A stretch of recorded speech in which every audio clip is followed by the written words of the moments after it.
Celebrity Squares. And playing the big box game tonight, from the world of comedy, Tom O'Connor. Impressionist Mike Osmond. It's the record-breaking Cheryl Baker. From Tomorrow's World, Howard Stapleford. From Gladiators, John Fashanu.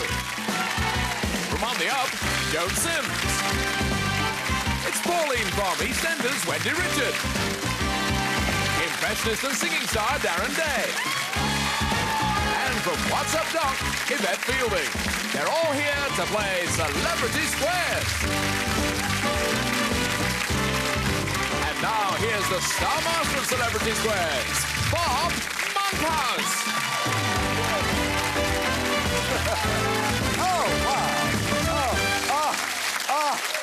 Thank you. Your applause has been recorded and will be sent on to less fortunate stars. Meantime, I turn to our own box of delights. Hello, celebrities. Hello. Here to give us a square deal and squaring off our two contestants. Tell our celebrities all about yourself, Lynn. Hello, celebrities. Hello, Lynn. Hello. My name is Lynn Tom. I'm married to Les. I'm a civil servant. I work for the Ministry of Agriculture, though, at Guildford on a computer help desk. What kind of things do you love? I love animals, especially cats. And Have you got cats? I have. Just two just now. And what do you like to do for fun? Well... Are you handy about the house? Are you handy about the house? Yes. Are you? I quite like DIY, but it doesn't always work out. Oh, DIY and cats. You both do little jobs around the house. That's nice. Was it when you met? Is it Les? You said? Yes, Your that's husband's right. Les, yes. Was it love at first sight? Not quite. No, he was a lifeguard at a local swimming pool, and I thought I'd try and be clever and dive in and impress him, but when I popped up to the surface, something popped up and he got more of a surprise than he bargained for. What are we being told here? That he wasn't so much a seduction as a booby trap. Well, topless or not, a little applause, please, for Lynn Tom. She won the toss. She won the toss. Yes. Oh, Harry. Harry Chambers.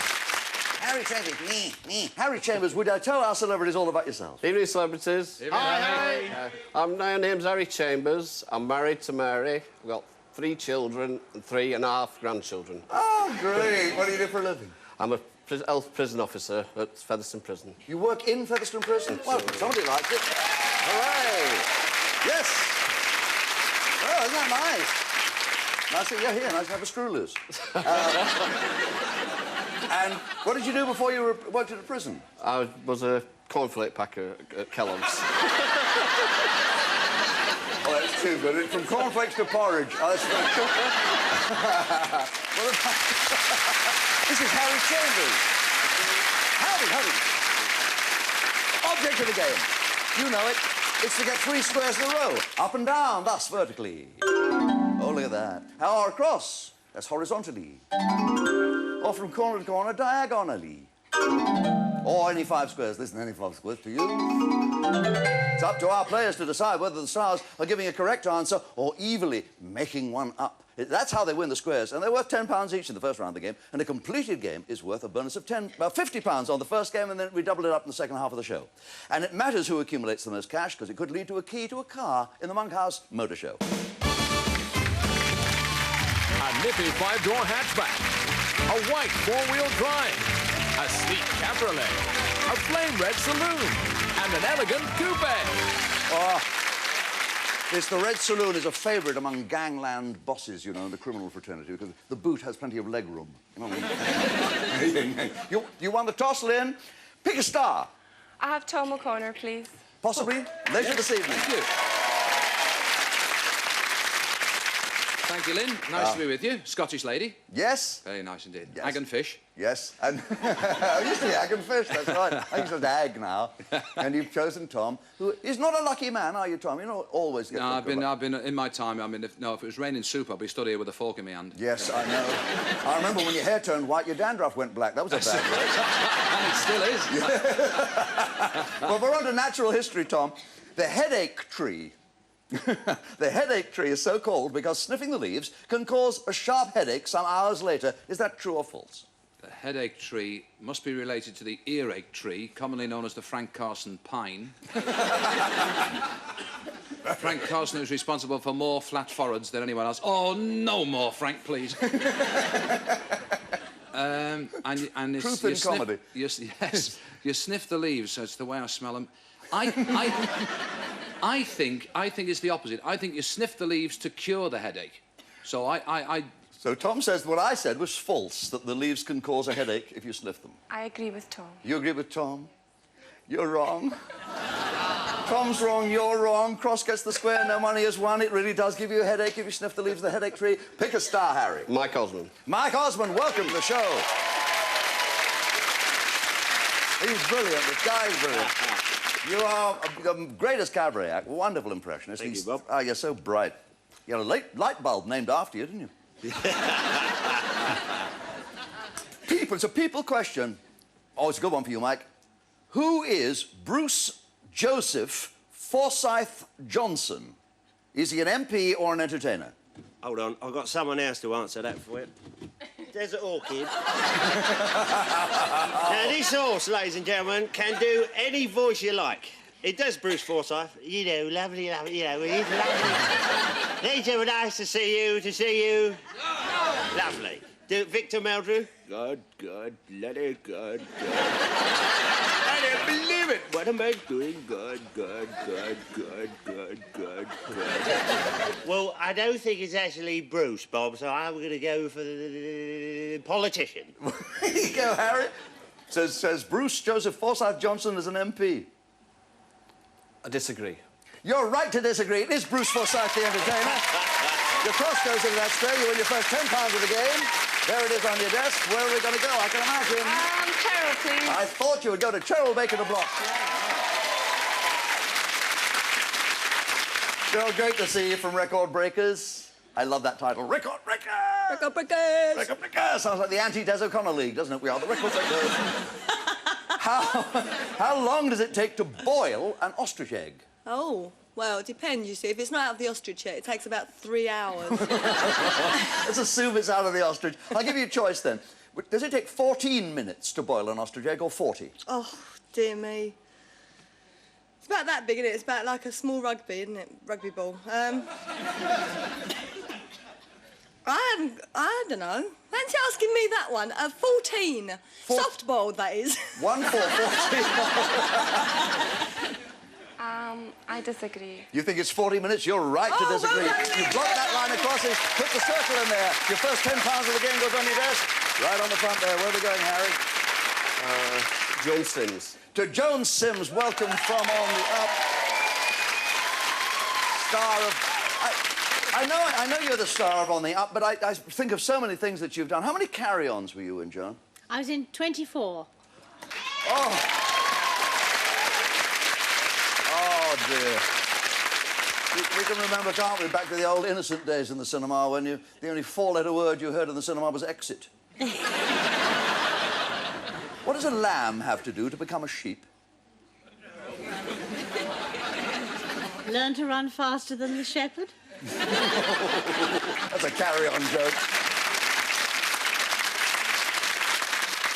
Does it have to live 1 year, Joan, or have to live 2 years for a lamb to become a sheep? 2. I agree.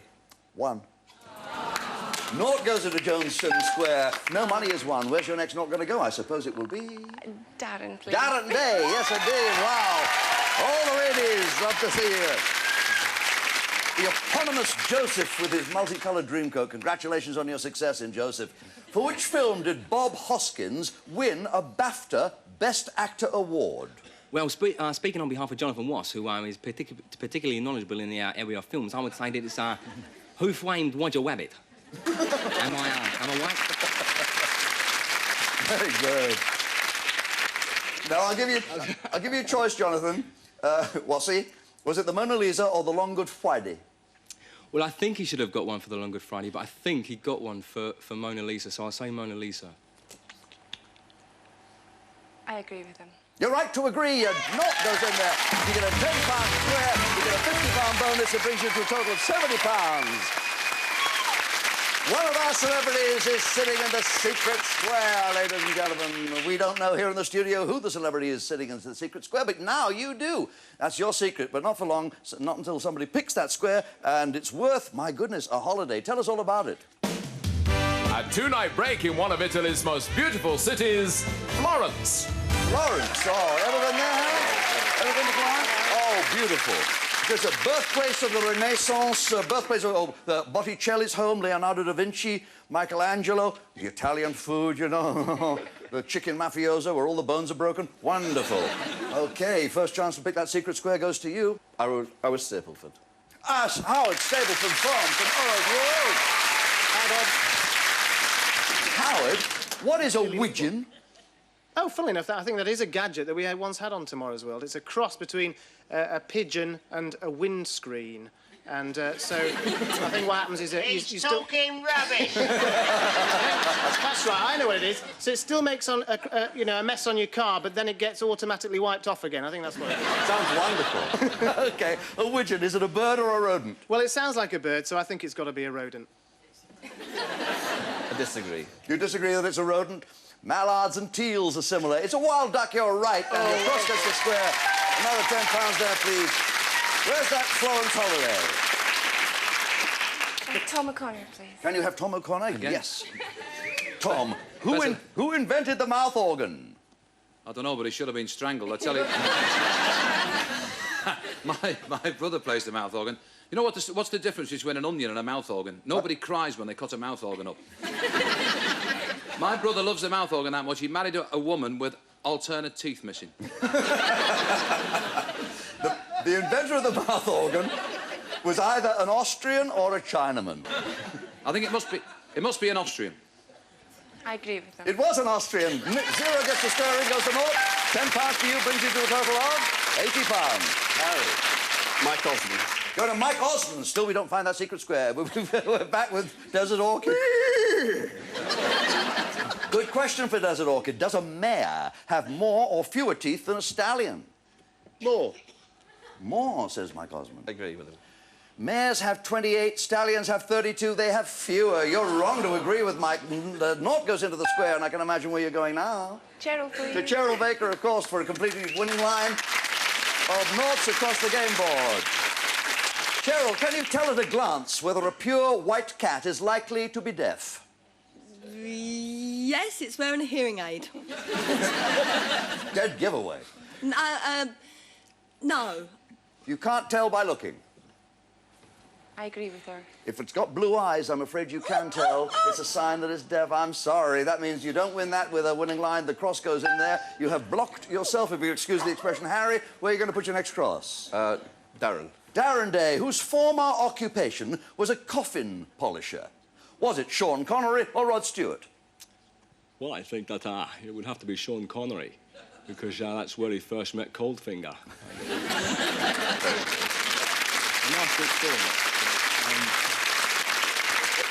Aaron says it's Sean Connery. He was a coffin polisher. I agree. Yes, you're right. And cross goes in there. Another £10 brings you to 30. There's your £30. You've got 80. How are you going to make it 90? Joan, please. Down to Joan, of course, to block. Joan, religion. How did St. Sebastian die? Was he stoned to death or shot to death with arrows? I think he was shot to death with arrows and ended up holier than he started. Very clever. Shot to death with arrows. I disagree. You disagree?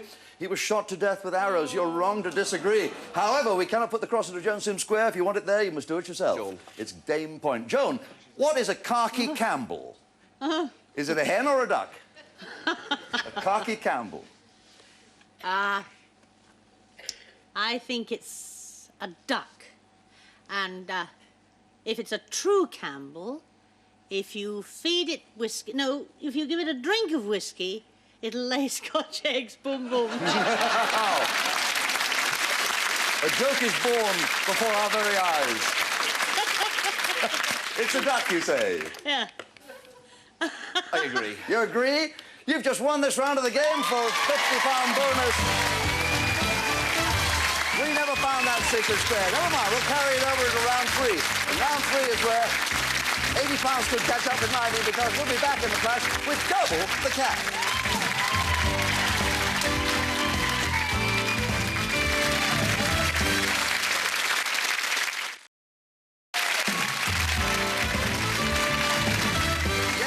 Yes, welcome back to the show that's packed with stars and cars. We didn't win that celebrity secret square holiday in Florence, birthplace of the Renaissance. Here's our star sitting in the secret square. This is for this round of the game only, and we didn't see who that was here in the studio. What we can see here in the studio is Lynn Tom, who is with us, and she lives in Surrey, and she's got 80 quid, and she'd like to get some more of that because she's fighting 90 quid, which has been trousered by Harry Chambers, who's works in a prison at not at Lichfield, yeah, right, but he lives in Swinfen. Right, now we're going to double the dough. Every square is now worth £20. A completed game is worth £100. First chance to pick a star, and possibly the secret square, goes to you, Lynn. Could I have Wendy Richards, please? Wendy. Oh, I love it. You still enjoying the EastEnders, Wendy? Still enjoying doing it? Yes, thank you, Bob. Marvellous show. Twice a week, repeat on Sunday for the people who couldn't believe it the first time. The world's most prolific mother has given birth to how many children, Wendy? 33 or 55? Gosh. Oh, I know. That's the family that went bankrupt, isn't it? Because they spent all their money on birthday cake candles. They would do. I think you're right. Gosh, that sounds obscene. 33 kids or 55? That's what I'm thinking. The numbers, it's awful, isn't it? Yeah. You reckon? Yeah. OK. My man here says 55. John Fashion advising you on this? Yes. The intellectual of the gladiators, OK. Wendy says 55 children. I disagree. She's still living in San Antonio, Chile, and she had 55 children. Cross test the square, no money is won. What's the secret square, Harry? Yvette. Yvette Fielding. Yvette Fielding. Welcome, Yvette. Very popular lady. Thank you. I know What's Up, Doc is a big hit, but I remember you on Blue Peter, and you were lovely then, too. And oh, thank you. Do you think children are a hard audience to entertain? Definitely so. We call them little piggies, but after a quick dig in the ribs, they're all right, they're fine. Listen, if you were that woman with 55 kids, you'd find that very hard to entertain. I'm well on the way. Which has better eyesight, a greyhound or a sheepdog? It has to be a sheepdog after a haircut, Bob, I would say. That's a pretty picture. I would go for the greyhound because it has to chase the little hare, doesn't it? Greyhound has better eyesight. I agree. You're absolutely right. They're one of the breeds with the best eyesight in the world, Cross Test the Square. And there goes £110 up on your score. Where next we pick a star? I have to go for Mike. You have to go for Mike, won't you, to block. Mike with his Desert Orchid. A famous sportsman once said that if his IQ had been 2 points lower, he'd have been a plant. Was he a boxer or a golfer? Oh, I would think boxers, because you saw the fight with Bruno and Lewis. What a great night that was. And I mean, Frank, I've got to say, what was it like fighting in the open air? It was cold, it was raining. I mean, did it bother you fighting in the open air? No, I was wearing gloves. Oh, that's wonderful.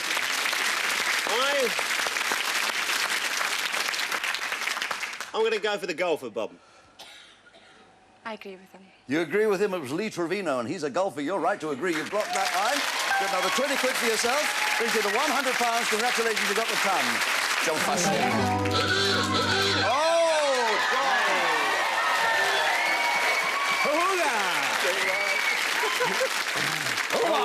Auga! Auga! We're dealing with dinosaurs here. Dinosaurs. How big was the Compsognathus? Was the Compsognathus the size of a chicken or the size of a cow? The size of a cow. Disagree. You disagree? You're absolutely right. It was the size of a chicken. Have a wonderful time in Florence. You already have £130 to spend in Florence. Where are we going to go next, Farley? Pick a star. Cheryl, please. Cheryl, of course, to block that winning line of crossings across the top of the game board. Cheryl, food. What does the word gefilte mean in gefilte fish? Well, is it anything to do with gefilte cigarettes. This isn't. Does it mean filleted, or does it mean stuffed? So it's not smoked. OK. It's filleted. I agree. Well, I'm sorry. You're wrong. And there goes the cross. We can't put the cross in there because we've run out of time. That's the end of the show for you, I'm afraid, Lynn. You know, we've loved having you here, all the way from Hazelmere, and we're very delighted that you won £100. You're a sweet girl. And as for you, sir, congratulations. You've got 130 quid, and you've got the holiday in beautiful, beautiful one. And now you're about to win a car. I feel it in my water. I feel it in my bones. And let me take you downstairs. I won't feel you, but I will take you to the Monkhouse Motor Show. A nippy 5-door hatchback in metallic frost blue. A white 4-wheel drive off-road soft top. A sleek cabriolet in Polynesian turquoise. A flame red 1.6 injection special edition saloon. And an elegant coupe in metallic quicksilver. Yes, you can. It is time now to pick the car that you're going to be playing for. The lights are flickering around. They have a certain tempo. You can stop the lights only by pushing this button, or, if you like, pushing your luck. We hope you are lucky. Stand right there on the 0, on the 0. Look at the rhythm of the lights, particularly under the car that you like best. And within the next 10 seconds, which is quite a little while, push your luck. Oh,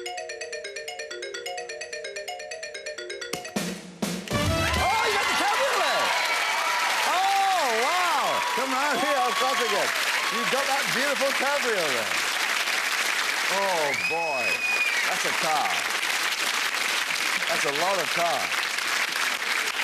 That's a costly little motor, but it's very inexpensive to run. Have you got a car, Harry? I have an old one. An old one? How old is it? 10 years, so that's nice. Oh, this would be just the thing for you. You've got to win it, then. Right. All right. All the celebrities, all the audience, all our viewers want you to win it. Pick a subject that you feel safe with. We surveyed the public with a question on food and drink, sport, in the home. In the home. In the home. You're a homebody. All right. We asked this question of a very wide number of people, very wide-ranging number, and we got 20 answers. We have the 20 most popular answers on the card. I want you to give me 9 of the answers that I've already got on the card. If you give me an answer that isn't on the card, then I'll simply say no, and we'll carry on. But wrong answers don't count against you, so keep the answers coming. I want 9 answers that are on this card. Give me a pause between each answer so I can say yes or no. If you rush it, then you might disqualify yourself. We don't want that to happen. If you give me an answer twice, we will bell you thus. And you'll know that that won't light up a square. Lighting up a square is what you're trying to do. Light all 9 squares. First of all, in order to light them, we have to black them out. Black out the boxes. Thank you. All 9 squares, please, Harry. And the cabriolet is yours. We asked the public to name items found in a kitchen, excluding food. Anything other than food found in a kitchen, we want 9 of them. You have 30 seconds. Good luck, Harry. And your 30 seconds begin now. Sink. Yes. Microwave. Yes. Colander. Yes. Knife. Yes. Carving knife. Yes. Cups. Yes. Saucers. Yes. Pans. No. Frying pan. Yes. Cooker. Cooker!